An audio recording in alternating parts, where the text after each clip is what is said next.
If you're a business owner, today we're talking about how to structure your business in a way that is the most tax efficient for you, depending on where you're at. We're going to give you some tips on how to work with your accountant in a way that is in alignment with your values and allows you to reach your goals both personally and professionally in the most efficient way possible. Hi, I'm Erin of Truly Aligned. And I'm Maximilian of Truly Aligned. Max, why don't you explain the 3 different ways that you can be taxed as a business owner? As a business owner, you can be taxed as 3 different ways. Number one is what's called a sole prop or a single member LLC. The next type is what's called an S Corp. And then the last type is what's called the C Corp. We're not going to talk about a C Corp today because those are typically for really large corporations with more than 100 employees. In today's video, we're going to be focusing on S Corps and sole props from a taxation standpoint. How is a sole prop taxed differently than an S Corp? Most of the business owner clients that we work with are not familiar with how they're actually taxed differently, and most CPAs and accountants don't spend the time explaining it. So on your screen, we're going to pull up the differences between a sole prop versus an S Corp. Let's say you made $150,000 income from your business. Now, if you're taxed as a sole prop, which is the default way that you're taxed in the United States if you have an LLC, in that circumstance, all of that $150,000 is subject to what's called self-employment tax, also referred to as FICO tax,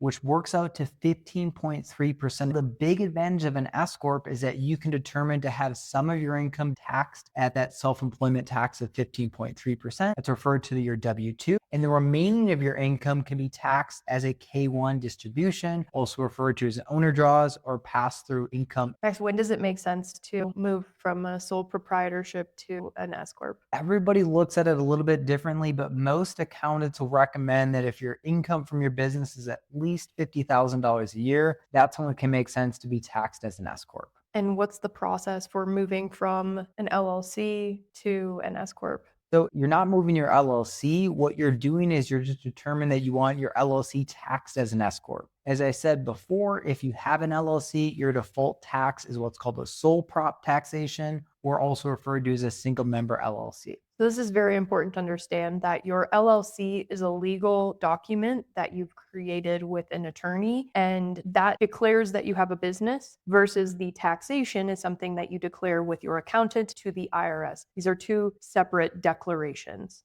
So what we're talking about now is what declaration makes sense for your LLC based on how much money you're making from your business. Let's say I have an S Corp and I'm making $150,000. How much of my income should be W-2 versus the K-1 distribution? So the IRS doesn't put anything in black and white in this circumstance. They say you have to take a reasonable salary. For a lot of the clients that we work with, we see on average that they take 1/3 to 1/2 of their income as a W-2 and the remaining as a K-1. So if we play through this scenario, let's say that you made $150,000 in income for your taxes and you took 1/3 of that as a W-2. So that would be $50,000 as a salary and the remaining $100,000 as a K-1 distribution. You would effectively save 15.3% in your taxes. So just over $15,000 you'd save in your taxes. The government does this because they recognize as a business owner, you often wear multiple hats. Part of the business, you work for the business. For us, we're self-employed. We work as financial advisors serving clients. We also work on the business as business owners as far as getting payroll set up, hiring people, doing HR, setting up systems for the business. So the government wants to reward business owners with that K-1 distribution that's more efficiently taxed. Another thing to note is that if you're working with a CPA and they haven't recommended this type of strategy before, or they're recommending that you have 75% of your income as W-2, this is because you're taking on the risk tolerance of your CPA. From our experience, CPAs are often really overworked. There's a massive shortage of CPAs in the industry right now, and their job is really stressful. So in turn, what we found is that CPAs don't have the bandwidth to sit down with the average client and explain the difference between a sole prop